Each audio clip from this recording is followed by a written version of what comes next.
Free money circulation होना start कर दे। अगर फ्री में फोकट में सबको पैसे दे दिए जाएं, फोकट में पैसे देना स्टार्ट कर दिया जाए, तो इससे क्या इन्फ्लेशन की रेट बढ़ेगी या कम होगी? लेकिन आज अगर आप बात करें, बाइंग पावर बढ़ गई है, वहीं लोग मोबाइल फोन्स में आज के टाइम में 2 लाख रुपए तक खर्च कर देते हैं। तो कैसे हैं आप लोग? क्या आपने कभी सोचा है कि 2015 में स्कूटर्स की प्राइसेस हुआ करती थी अप्रॉक्स 45,000 रुपीज एक्स शोरूम, वहीं आज उसकी प्राइसेस हैं अप्रॉक्स 85,000 रुपीज एक्स शोरूम। कभी आपने सोचा है कि 2015 में फ्यूल के प्राइसेस हुआ करते थे करीब 61 रुपीज पर लीटर पेट्रोल, वहीं आज की प्राइसेस हैं 95 to 110 rupees per litre petrol. State wise depend करता है। वहीं मैं आपको अगर परचेजिंग पावर या बाइंग पावर का एग्जांपल दूं, तो 2012 से 2015 के बीच में आपको याद होगा कि मोबाइल फोन्स बेसिक स्क्रीन्स के साथ आया करते थे, कीपैड के साथ आया करते थे, और उनकी मैक्सिमम कॉस्ट कितनी हुआ करती थी। ये बहुत छोटा एग्जांपल दिया मैंने गैजेट का, मोबाइल फोन का। कितनी प्राइस हुआ करती थी? लेट्स सपोज मैक्सिमम 25,000 रुपीज, वो भी बहुत रेयर लोग खरीदा करते थे इतना महंगा फोन।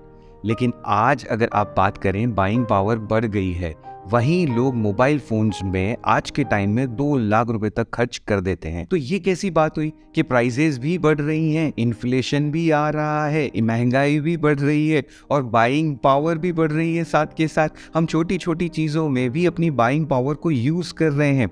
हमारा स्पेंडिंग रिड्यूस नहीं हुआ है, हमारा स्पेंडिंग का क्राइटेरिया बढ़ गया है। ये ऐसा हुआ कैसे? तो आज का हमारा माहौल इसी पर है, जिसको कहते हैं इन्फ्लेशन वर्सेस बाइंग पावर। ठीक है जी, मेरा नाम है सीए अभिषेक, आप ट्यून इन है द वेल्थ विजडम चैनल में मेरे साथ।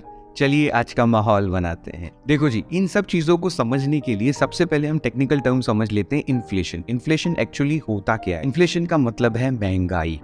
ठीक है जी, डायरेक्ट है, बिल्कुल सिंपल सा टर्म है महंगाई। फॉर एग्जाम्पल अपन ले लेते हैं, जो चीज़ 1998 के अंदर 1 रुपये में आया करती थी, वही चीज़ आज की तारीख में 100 रुपये में मिलेगी। तो ये जो 100 टाइम्स इंक्रीज हुआ, और ये प्रोडक्ट टू प्रोडक्ट वेरी करता है, ये जो इंक्रीज हुआ इसको कहते हैं महंगाई, इसको कहते हैं इन्फ्लेशन। और आज के टाइम पे इस इन्फ्लेशन के नाम पे आपने देखा होगा मीडिया वालों ने बवाल मचा रखा है कि इतना इन्फ्लेशन बढ़ गया, इतनी महंगाई बढ़ गई, ये सरकार ढंग से काम नहीं कर रही, वो सरकार ढंग से काम नहीं कर रही। भैया, मीडिया की न्यूज़ सुनने से पहले आप पहले इसकी टेक्निकल टर्म्स को समझो कि इन्फ्लेशन एक्चुअली बढ़ रहा है, तो आपके साथ में बाइंग पावर कैसे बढ़ा रहा है। तो ये सब चीज़ें हमें देखने वाली बात है कि भाई, आज फ्यूल प्राइसेस पहले 61 रुपये थी, तब भी उतना ही तेल बिकता था। आज वही 110 रुपये या 95 से 110 रुपये के बीच में आ रही है, तब भी तेल का यूज़ अपन उतना ही कर रहे हैं, उतना ही पेट्रोल की यूजेस कर रहे हैं। तो हमारी बाइंग पावर भी साथ में बढ़ रही है। तो टेक्निकली हमें इस टर्म को समझना ज़्यादा ज़रूरी है कि इन दोनों को बढ़ाया कैसे जा रहा है। खाली मीडिया की बात सुन के तो काम बनेगा नहीं। देखो, जो इन्फ्लेशन का कंसेप्ट है उसमें 4 चीज़ें मोटी मोटी आती हैं। ठीक है, पहला आता है डिमांड पूल इन्फ्लेशन। अब इसका क्या मतलब हुआ सर? इसका मतलब है कि मान लीजिए किसी प्रोडक्ट की डिमांड बढ़ती है, ठीक है, तो डिमांड बढ़ी तो साथ में इंसान की बाइंग पावर भी बढ़ती है। जब इंसान की बाइंग पावर बढ़ती है तो उस प्रोडक्ट का प्राइसेस भी बढ़ता है। जब उस प्रोडक्ट की प्राइसेस बढ़ती है तो रिजल्ट्स इन्फ्लेशन। और सबको ऐसा लगता है कि ये प्रोडक्ट पहले कितने में आया करता था, आज वो प्रोडक्ट इन्फ्लेशन के टाइम पे, मतलब महंगाई कितनी बढ़ गई है बॉस। तो उसका पहला कारण है डिमांड पूल इन्फ्लेशन। दूसरा आता है कॉस्ट पुश इन्फ्लेशन। अब कॉस्ट पुश इन्फ्लेशन का मतलब है कॉस्ट यानी रॉ मटेरियल।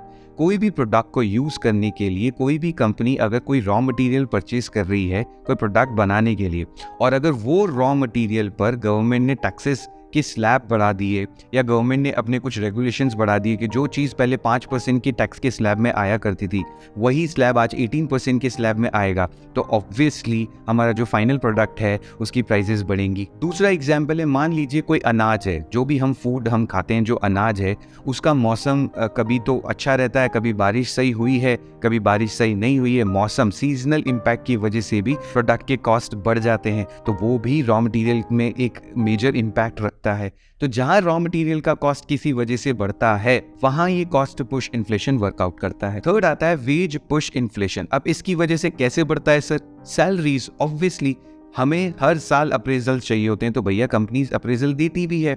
जहाँ सैलरीज बढ़ेगी कंपनी की कॉस्ट बढ़ेगी, जहाँ कंपनी की कॉस्ट बढ़ेगी प्रोडक्ट की कॉस्ट बढ़ेगी। तो आप समझो सैलरी से हो क्या रहा है, सैलरी बढ़ने की वजह से आपकी बाइंग पावर भी बढ़ रही है एक तरफ, वहीं दूसरी तरफ वही प्रोडक्ट की कॉस्ट भी बढ़ रही है। तो उसका इम्पैक्ट आप देख रहे हो, सैलरी से बाइंग पावर बढ़ना और वहीं सैलरी बढ़ने की वजह से कॉस्ट कंपनी की बढ़ने की वजह से प्रोडक्ट की कॉस्ट बढ़ना। अब फोर्थ पॉइंट है करेंसी डेप्रिसिएशन।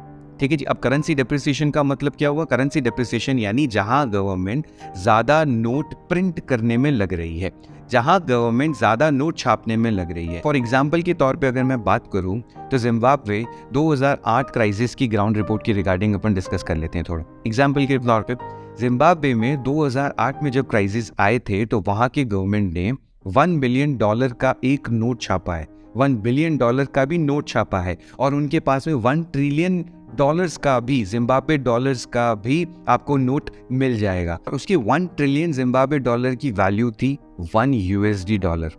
समझ रहे हो कैसे पैसे की वैल्यू, करेंसी को ज़्यादा छापने की वजह से पैसे की वैल्यू कम कर दी जाती है। इसमें बहुत सारे पॉलिटिकल एस्पेक्ट्स होते हैं जिसके थ्रू ये लोग वर्कआउट करते हैं, और ये completely government rules and regulations पे वर्कआउट होता है। और इस टाइप की जो चीज़ होती है उसको बोलते हैं हाइपर इन्फ्लेशन ट्रिगर करना, और हाइपर इन्फ्लेशन जहाँ ट्रिगर हो गया वो क्राइसिस का टाइम आ जाता है, जो कि जिम्बाब्वे परफेक्ट एग्जाम्पल है। आप कभी भी उसका ग्राउंड रिपोर्ट 2008 का केस पढ़ सकते हैं। ये हाइपर इन्फ्लेशन ट्रिगर नहीं होना चाहिए, उसके बेसिस पे हमारी जो गवर्नमेंट है वो रेगुलर उसके मेजर्स लेती रहती है। फिर आता है रिसेशन।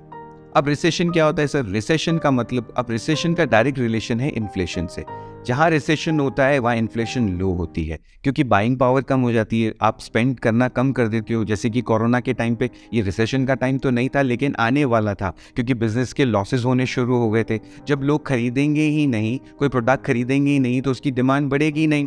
जब उसकी डिमांड बढ़ेगी नहीं तो बिजनेस को लॉसेस होंगे। जब बिजनेस को लॉसेस होंगे तो वो अनएम्प्लॉयमेंट को रेज करेगा। जब अनएम्प्लॉयमेंट होगा तो ऑब्वियसली यार आपकी स्पेंडिंग पावर जो है वो रिड्यूस हो जाएगी। तो अब ये देखने वाली बात भी है कि जहां इन्फ्लेशन बढ़ता है वहां पे एम्प्लॉयमेंट भी बढ़ता है, क्योंकि बिजनेस बढ़ता है, लोगों की बाइंग पावर बढ़ती है। तो इन्फ्लेशन बढ़ने का मतलब हो गया एम्प्लॉयमेंट बढ़ना, बिजनेस बढ़ना। ठीक है जी।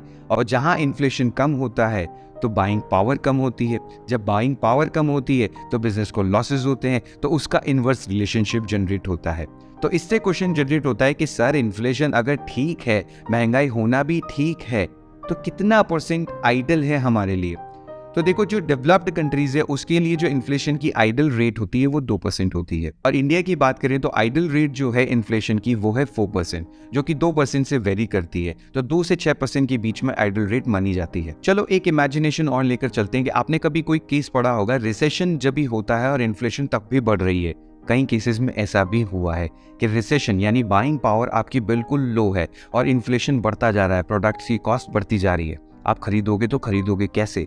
इस स्टेज को बोलते हैं स्टैगफ्लेशन, और स्टैगफ्लेशन बहुत ही खतरनाक सिचुएशन होती है। ऐसे सर्कमस्टेंसेस जनरेट हो जाते हैं कि हम उसको कंट्रोल ही नहीं कर पाते।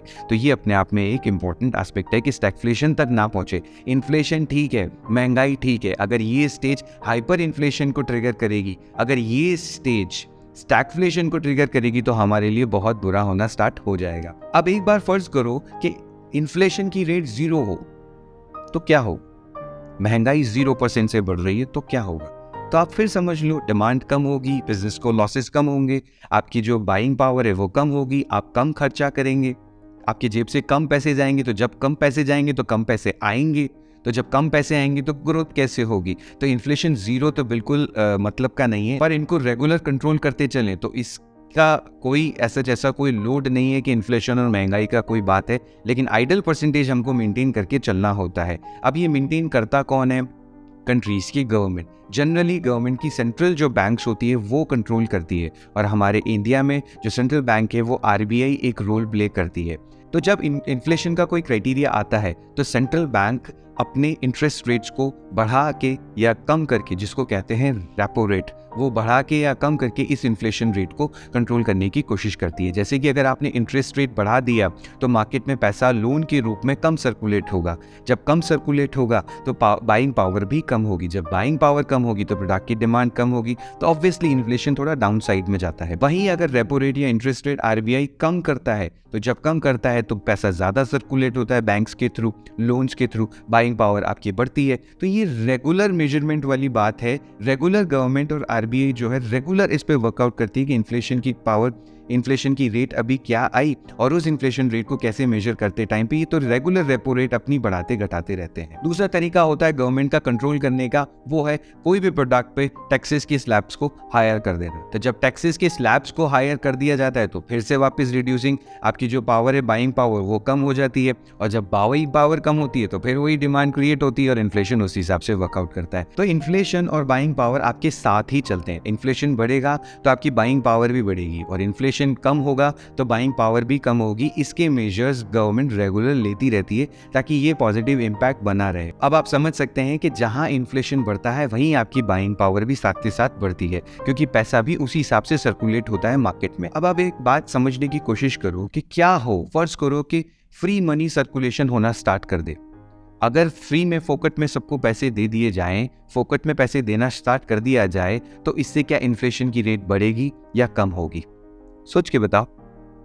अगर फ्री में पैसा दे दिया जाए तो ये डिपेंड करता है कि कितना पैसा दिया जा रहा है। अगर कम अमाउंट में दिया जा रहा है तो इतने प्रोडक्ट्स की डिमांड बढ़ने वाली नहीं है, तो इन्फ्लेशन बढ़ेगा नहीं। लेकिन उसका अमाउंट अगर ज़्यादा है तो इन्फ्लेशन डेफिनेटली बढ़ेगा। ओपिनियन डायरेक्टली डिपेंड करता है कि कितने अमाउंट हमें फ्री मनी में सर्कुलेट किया जा रहा है। अब इससे कॉमन मैन पे क्या इफेक्ट पड़ता है कि सर आपने बता तो दिया इन्फ्लेशन होना ज़रूरी है, ठीक है, इसको मेंटेन रखना ज़रूरी है, तो इससे कॉमन मैन में क्या इफेक्ट पड़ता है? कॉमन मैन को नेगेटिव इफेक्ट ही आता है।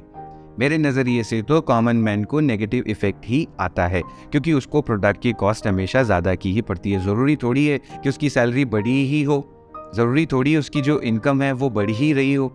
अगर इनकम बढ़ेगी नहीं तो ऑब्वियस सी बात है, इन्फ्लेशन बढ़ रहा है तो वो नेगेटिव इफेक्ट तो कॉमन मैन को देता ही देता है। इसीलिए फाइनेंस की एजुकेशन की बहुत ज़्यादा खास ज़रूरत होती है। कैश है तो कैश घर पर मत रखो, उसको ऐसी जगह इन्वेस्ट करो जहाँ से उस पैसे की वैल्यू बढ़े, क्योंकि पैसा रखे रखे तो बढ़ेगा नहीं, वो डेप्रिशिएट ही होगा।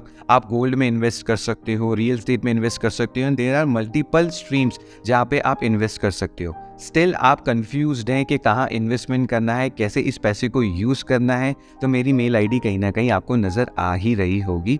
आप कभी भी कंसल्ट कर सकते हैं, सारा सॉर्ट कर देंगे। बहरहाल आपको ये बात तो समझ में आ ही रही होगी कि इन्फ्लेशन का मतलब डायरेक्टली हमारी पॉकेट पे रिजल्ट तो करता है, पर ये अच्छा रिजल्ट करता है, इसका पॉजिटिव इफेक्ट आता है अगर वो आइडल रेंज पर चले तो। हाइपर इन्फ्लेशन अगर ट्रिगर किया या स्टैगफ्लेशन में चला गया तो वो नेगेटिव इम्पैक्ट आपको देना स्टार्ट कर देगा। तो इन्फ्लेशन को रेगुलर अगर कंट्रोल करते चलें, रेगुलर मेजर करते चलें तो बेहतर है, क्योंकि इन्फ्लेशन को जीरो पर भी नहीं ले जा सकते, इन्फ्लेशन को यानी महंगाई को हम ज़्यादा भी नहीं बढ़ा सकते। एक आइडल रेंज में मेंटेन करने के लिए गवर्नमेंट हमारे मेजर्स को रेगुलर लेती रहती है। तो ऐसे ही स्ट्रक्चर्ड इन्फॉर्मेशन आपको फैक्ट्स या फाइनेंस या करियर से रिगार्डिंग चाहिए तो आप रेगुलर ट्यून इन रहे इस चैनल में। मेरा नाम है CA अभिषेक, आप ट्यून इन थे द वेल्थ विजडम चैनल में मेरे साथ। आपके वक्त और फीडबैक के लिए शुक्रिया।